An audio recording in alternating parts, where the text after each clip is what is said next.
Alright, how's it going, everybody? My name is Infamous Isaac, and I'm here with another talking one. I'm doing this directly after the forgiveness video because I just had another idea come to me immediately, and this is another good one. Probably be a little shorter, but I just want to talk about this in general. And I'll give it a disclaimer one. Like this one is gonna get a little darker than usual. Not in like in terms of like, oh, this is wild, bro. This is like R-rated. No, it's just like if you're not in a good mental state, I don't know if you should watch this video or not. It's up to your discretion, but I just want to give a warning because it may potentially get kind of crazy. So just be forewarned. But what I'm going to be talking about is time, just time in general. The broad concept of progressing forward and never being able to progress back. There's so many pieces of media and literature where time is being messed with, where you have a time machine and you go back or you go forward. Back to the Future, Steins Gate, stuff like that. ReZero, actually. And there's a lot more time stuff in general that isn't anime, just in general. But those are just a few to name, right? But time in itself, like, it is a real thing. It is a concept that has existed long before human history even was a speck in the timeline. But we just gave it meaning. We gave it a concept, right? Where time will always march forward, no matter how much of an impact you make on the world. Sometimes you'll march on and you won't make a big impact at all, and sometimes you'll just be forgotten. But in general, it's always going to change.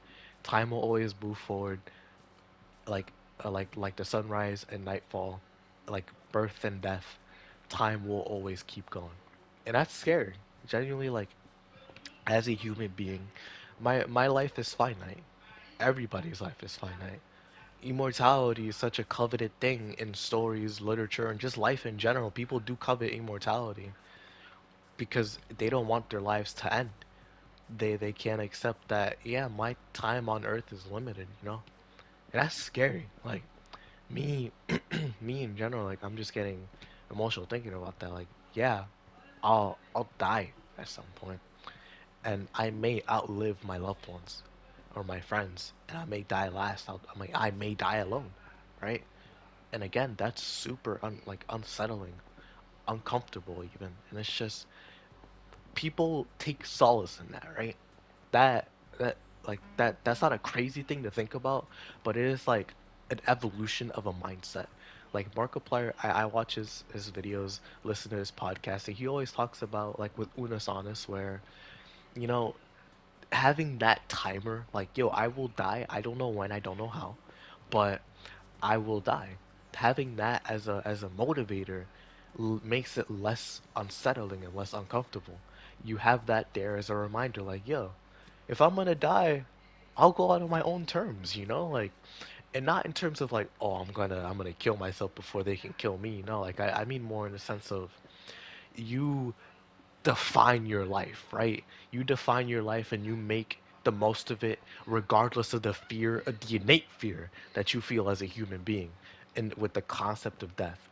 Because developing and growing as a species to be able to even perceive death as a concept and knowing, like, I will die, and not like developing enough to know, like, yo, yeah, death is inevitable, but being fear stricken by that is like, it again, it's scary. That's the only way I can summarize it. It's scary. But Markiplier does have a point. As crazy as it is, which, again, I feel like he's genuinely a smart dude. I've always felt like this before. He just showed it more. Like, his videos show like he's a goofy guy, but he is a smart guy, no doubt. 100% one of the smartest people I've ever seen on the internet. So I'll take comfort in agreeing with his idea, where having death as a motivator, as a way to push you on in life, to make it so you're not um, complacent. There you go, complacent in your life and your decisions, wanting to strive to do more, maybe changing the world even while you're still alive, even if your change won't be noticed until you die, maybe, like legends never die type stuff, making a legend of yourself. It's still comforting that you tried. It's literally, I may not have done everything that I could have, but I tried. As much as humanly possible, I gave my best effort and put my best foot forward. And that is more comforting, genuinely. Because again, time will march on. But at the very least, in your speck of time, in the 50 to 80 to maybe even 100 years of life that you had, you did what you could.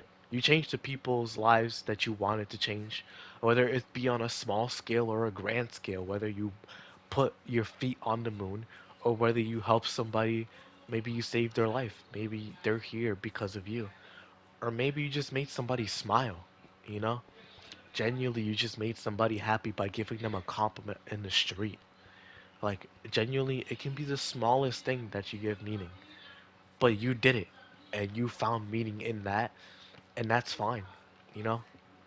It doesn't matter how small something is. You have you have the ability to give it meaning. Like the universe doesn't have a predetermined value of what what meaning something has. It's just this is a thing and it exists. We exist. There's probably, well, this goes a little bit into religion, but I'm not gonna say it determined. Like religion gives it meaning, and that's perfectly fine.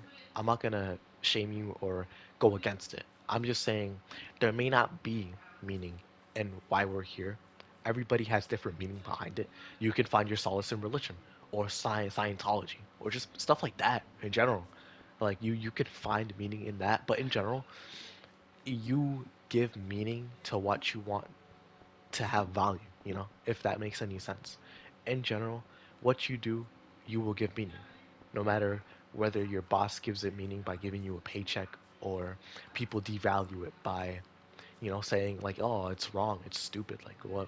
At the end of the day, you will always look at your history yourself, who you are as a person, and you will be able to smile happily or frown because you didn't do enough. But don't be downtrodden, right? Because you still have time to change it, whether it's at the end of your life or whether it's at the beginning of it. You know, I'm young, I'm still in my 20s. Like, I still have time, so I can speak like that. But at the same time, I can't I can't speak on it like I'm in my 50s. Like I'm Walter White trying to change. Like, nah, I can't speak on that. But one thing I can't say is just, again, you give your life meaning. You give time that you have on this earth meaning, and that's just how it's gonna be. You know, if like my best advice as something that I've observed and just learned that I'm still trying to put into practice, I'm learning, and I'll always be learning because I'm not perfect. I'm fallible. I always mention that I'm fallible, just like everybody else. You know, you give your life meaning, no matter how cold and indifferent time and space will be. But it's gonna be it for me for now. Again, that it was a darker one.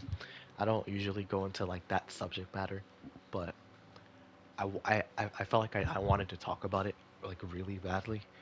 So if you guys don't like the video, that's perfectly fine. It like I'm putting this out there just in case if anybody needs to see it or if I need it sometimes. That's usually what my videos are. I'll look back in the memories and just realize like, yo, I I did that. I did that not alone, but I managed to do it. So that's just like, bam, that's crazy. I mean, I'm even getting emotional just talking about it. But I hope it's coherent enough to be understood because I know I started ranting a little bit at the end. But thank you all for watching. Hope you all enjoy. And I'll see you all in the next video. Peace.